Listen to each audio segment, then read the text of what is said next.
Olá, pessoal, boa tarde. Eu sou Raiane de Souza Oliveira, mestra em Ciência Animal pela Universidade Federal do Piauí.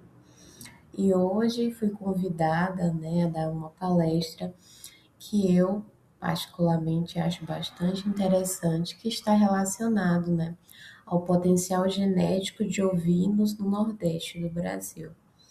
Antes de mais nada, gostaria de agradecer a coordenação, a comissão do evento pelo convite e desejar a todos um ótimo evento. Pessoal, essa, essa caprinocultura, como é o termo padrão que se fala, não tem como você conversar sobre ovinos e não levar em consideração também os caprinos. É uma criação aí conjunta, na verdade. Ela desde muitos anos, vem se desenvolvendo essa cultura de criação, né? Principalmente aqui na região nordeste do Brasil. Ela é bastante, vem, está crescendo bastante ao longo dos anos, e isso tem muito relação com a própria cultura da região Nordeste, né? A gente conhece a população Nordeste como uma das grandes populações que vem crescendo bastante no nosso país, né? Sendo uma das segundas maiores do nosso país. E sabemos também que essa criação, ela também gera, além da renda, ela gera também como se fosse uma alimentação de subsistência às populações rurais mais carentes. Então, ela serve como matar a fome, diminuir a pobreza. Então, além do histórico cultural, a gente tem também um benefício, a alimentação de comunidades carentes. E trazendo, para o evento o termo recurso genético animal, a gente tem como todo animal que ele tem esse potencial de nos dar, matéria-prima como carne, leite, ovos. E além dessa matéria-prima, a gente tem também essa questão, do histórico social do local onde a raça, onde a espécie ela foi criada, certo? Onde ela foi desenvolvida.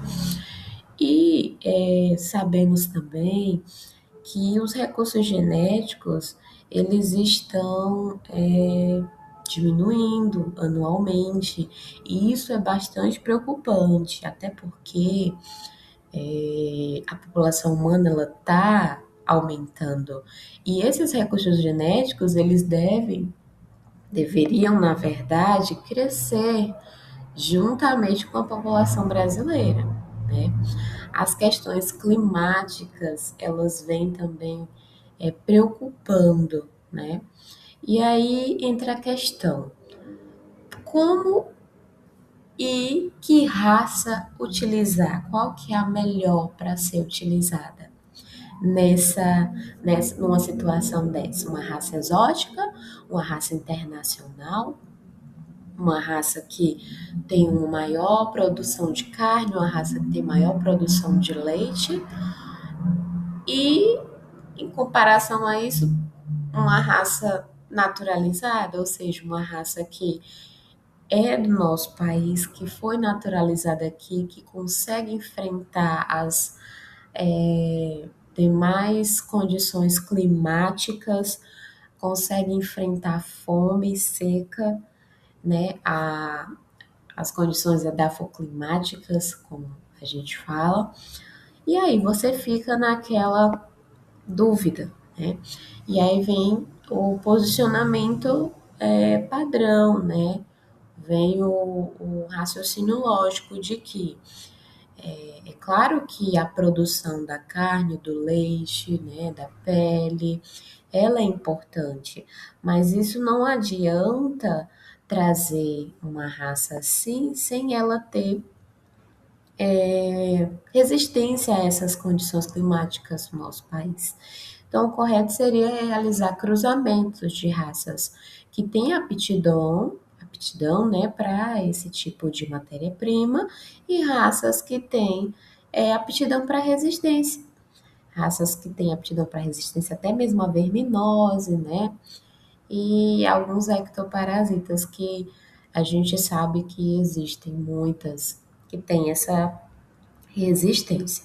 Então, o melhor a se fazer aí seria realmente realizar o cruzamento de raças que têm as características que você deseja, certo?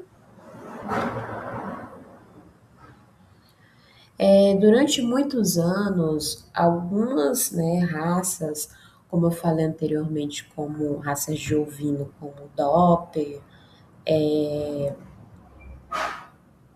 muitas raças internacionais, né?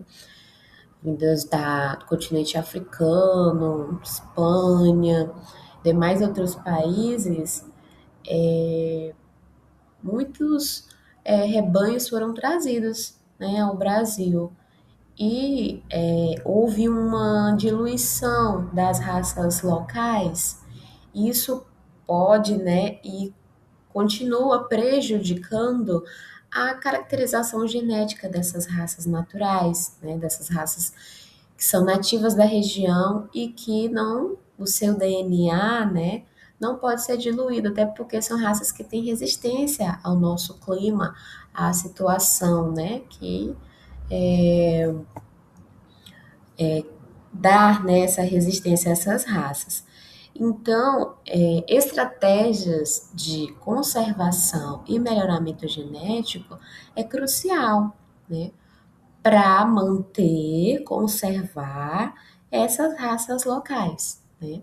Devido a esse exacerbado número de rebanhos internacionais de raças com aptidão para matéria-prima de alta produção, né, trazerem aqui ao Brasil. Então, a gente tem três grandes locais, né, grandes nomes, né, que conseguem fazer essa estratégia. E a gente tem como, por exemplo, a Embrapa Caprinos e Ovinos, né? Ela tem um banco de gemoplasma, né, de raças nativas, naturalizadas da região Nordeste, e eles fazem a conservação desse banco, o monitoramento desse banco, para que não se perca, para que esse banco de germoplasma, daqui a alguns anos, quem sabe, seja necessário fazer uma manutenção, enfim. A Embrapa Caprinos e Ovinos, ela é um dos destaques, né, para essa conservação de banco. Temos também a rede de recursos genéticos animais do Nordeste. Ela engloba, além dos produtores, né, as pessoas que têm os animais de produção de raças nativas da região, a gente tem também as universidades, né, estudantes de pós-graduação, que fazem também esse monitoramento, esse estudo, né, para a estratégia de conservar e melhorar raças nativas. E além disso também temos o melhoramento assistido, que são, no caso, inseminação artificial, né, que geralmente é como eu falei no slide anterior, você utiliza duas raças de interesse, faz cruzamento dessas raças de interesse para você ter aquele seu objetivo aí de raças com maior aptidão para algum tipo de matéria-prima, né, que você está procurando, como também resistência a várias condições climáticas que aquela raça ela vai estar presente ali na região onde você está criando, certo?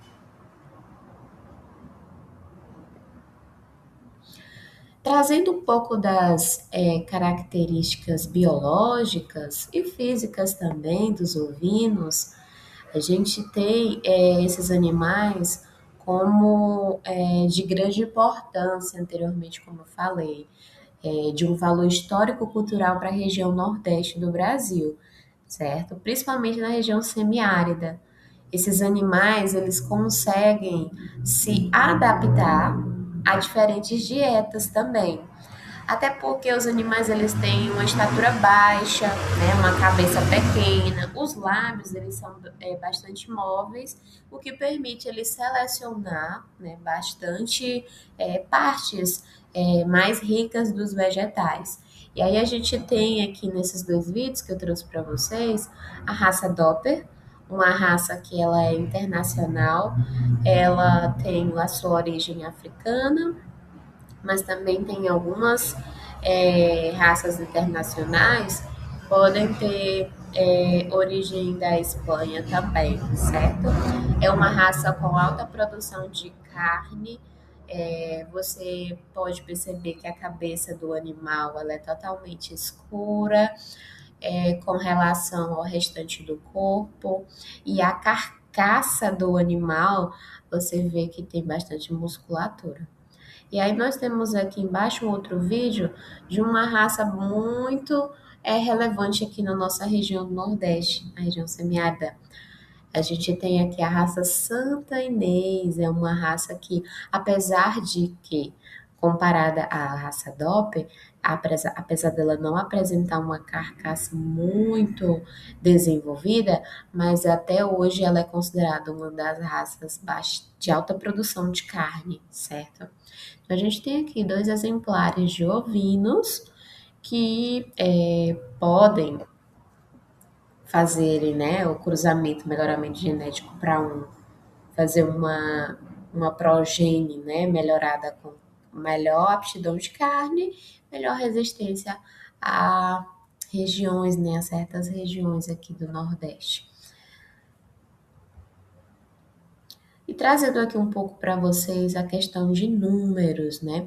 Pessoal, o Nordeste, ele concentra 90% de criação de caprinos e cerca de 30% de criação de ovinos do país, respectivamente. A gente tem aqui, aqui eu trouxe para caprinos, mas basicamente para ovinos a numeração, a percentual é similar, tá? Então aqui a gente tem a fonte do IBGE de 2018. Atualmente, o que não vai mudar tanto, certo? O número de cabeças, né, de animais, mas é similar, tá? A gente tem aqui a Bahia como o estado onde a gente tem o maior número de cabeças de criação.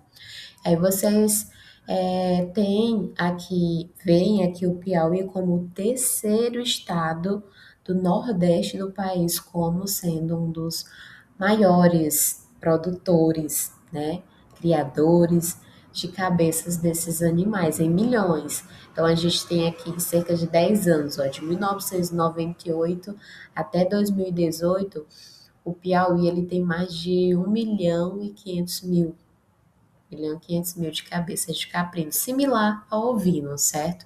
A gente tem aqui outros estados que não fazem parte, né, do Nordeste, como por exemplo Minas Gerais, como sendo o último para a criação, né, de rebanhos relacionados a caprinos ou ovinos, né, em milhões de cabeças. A gente tem aqui o Maranhão como um dos destaques também, aqui o Ceará e a Paraíba, tá bom?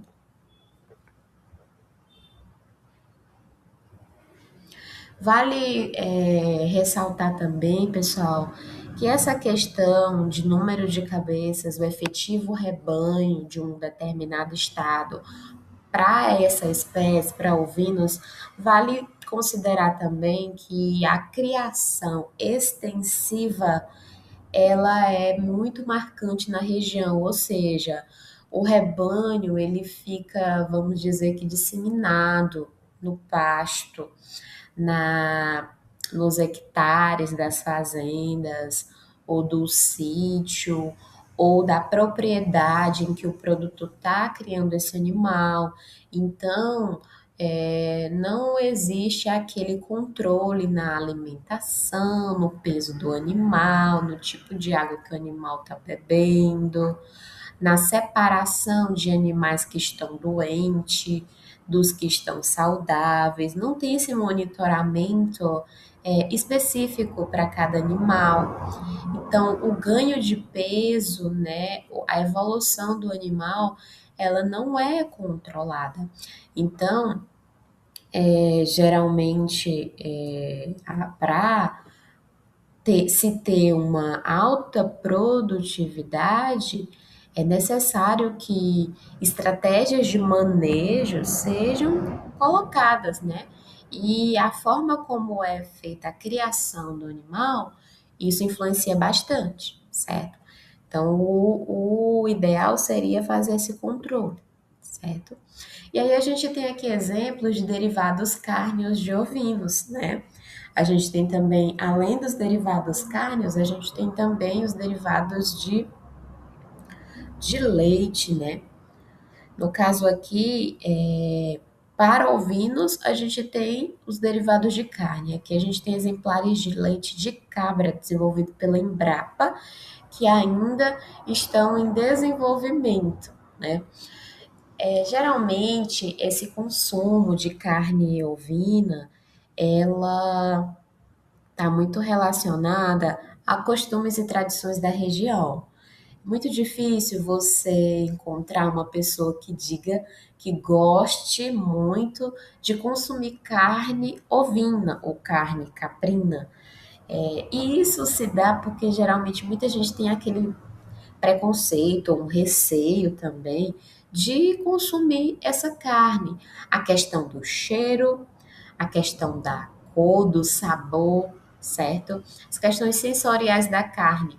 Dizem que ela não é muito palatável, né? Diz que o carneiro ou o caprino, ele exala um odor, né? Isso geralmente, pessoal, está relacionado a animais que são abatidos e não são castrados antes. Então, isso influencia também, né? Mas atualmente essa procura né, pela carne, pelos derivados, né, de matéria-prima desses animais estão aumentando. E aí a gente tem como exemplo muitos restaurantes finos na região sudeste do país, como é, colocando um incremento aí no cardápio, né? Como se fosse algo de destaque para o restaurante. Além de ser em se tratando financeiramente de um valor um pouquinho mais caro que as demais carnes, a gente tem também uma novidade, né?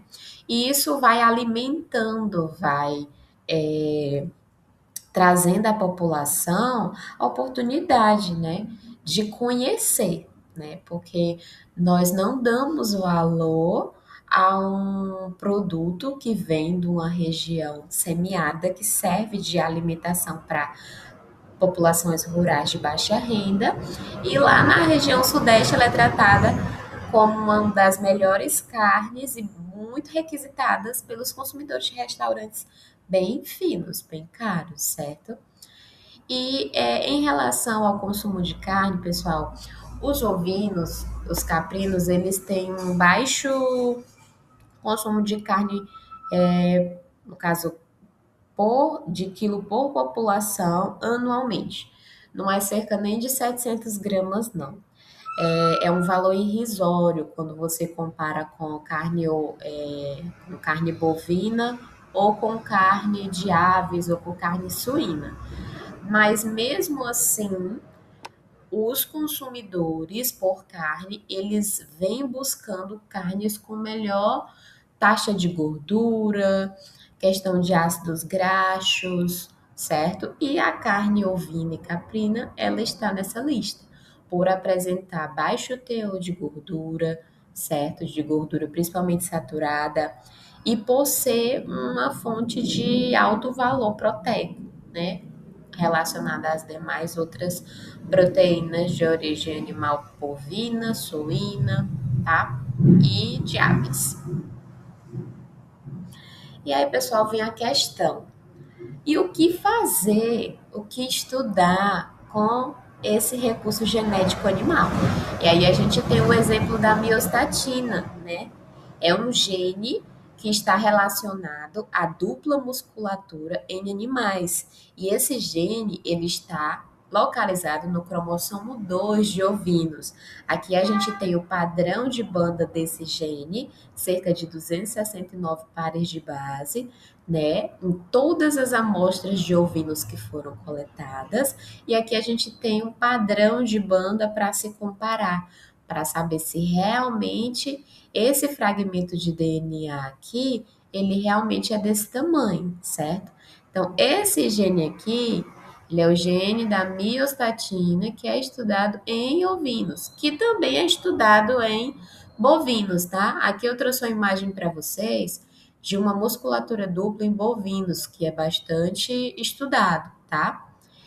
E um representante ovino, para dizer para vocês que esse gene, ele pode dar resultados para um animal, aliás, de um animal, resultado de um animal que pode ter sim uma sequência de DNA que sofra mutação e que seja influenciada por esse gene aqui, para aptidão de carne, para a produção de carne.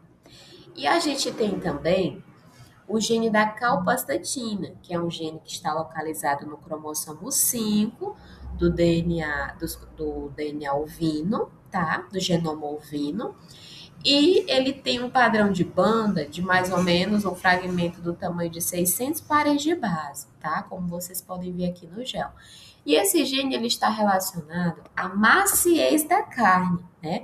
Então ele é estudado em ovinos ou caprinos ou demais outras raças para maciez da carne.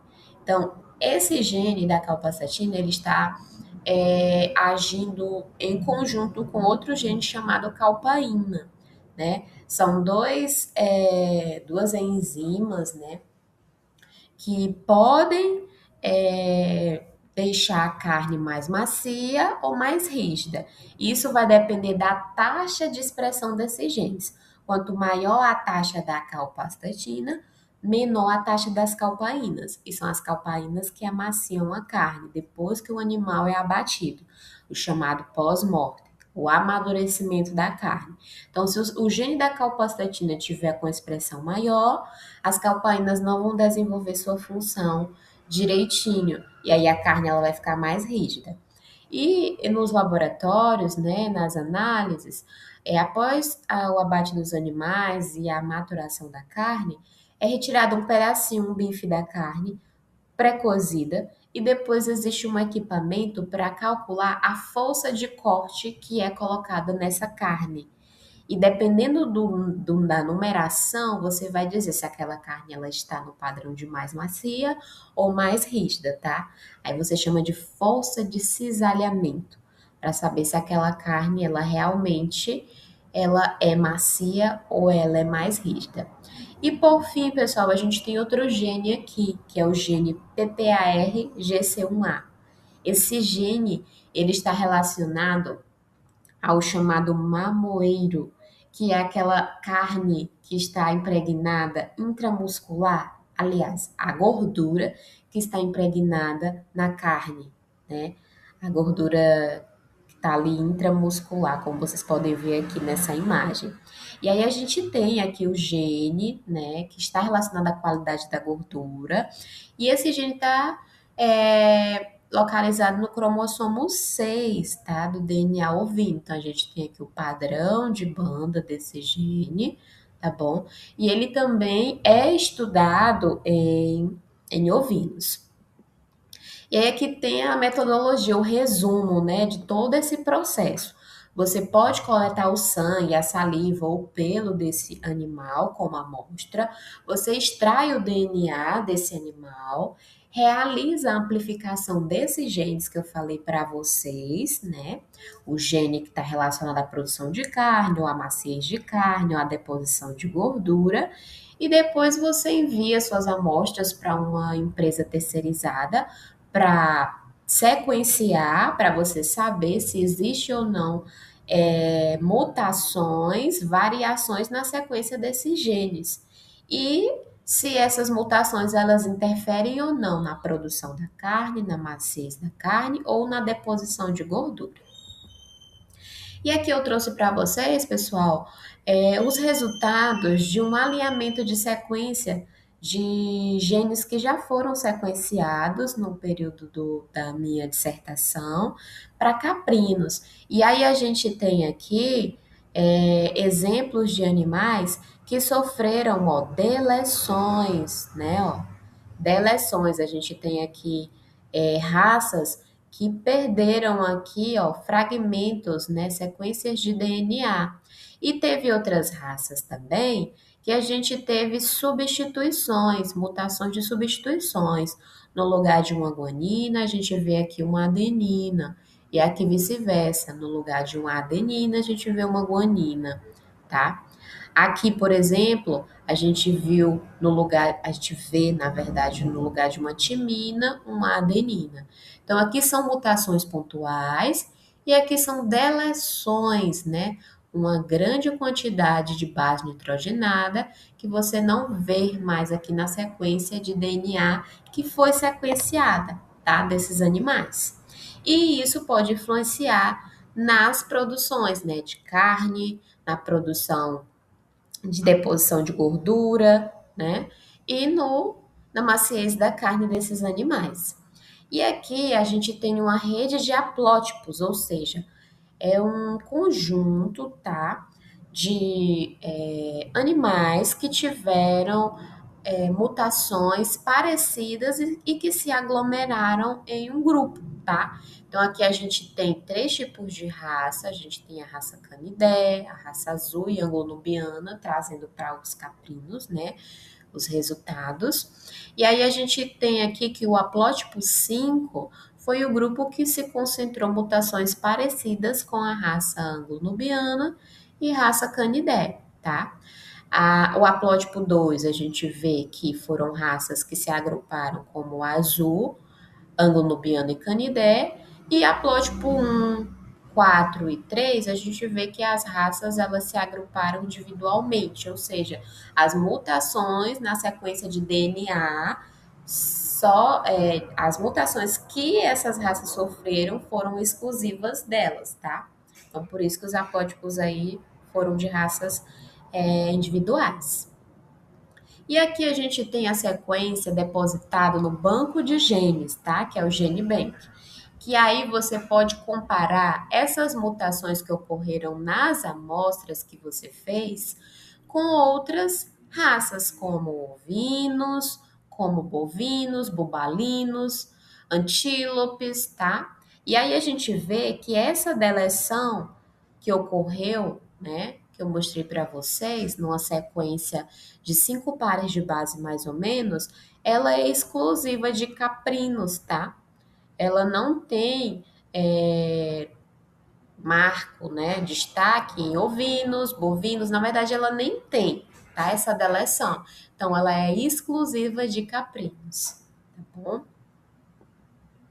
E nas considerações finais, pessoal, a gente vê que identificar marcadores moleculares, né, associados ou à deposição de gordura, ou à maciez da carne, ou à própria produção de carne, para ovinos, pode contribuir sim para programas de melhoramento genético, né, visando a qualidade desse produto. E essa é uma das principais barreiras aqui, né, para o crescimento dessa cadeia produtiva e a maestria, né, na técnica e nesses resultados a serem alcançados, eles poderão afetar, né, estudos semelhantes, tanto para outras raças, né, como também para particularidades dessa espécie. Então, foi uma breve palestra. Qualquer dúvida, vocês podem entrar em contato no meu e-mail ou no meu número de telefone, tá? E eu estarei aqui disponível para dúvidas, né? Quero agradecer também novamente à comissão do evento pelo convite, desejar a todos vocês uma ótima tarde.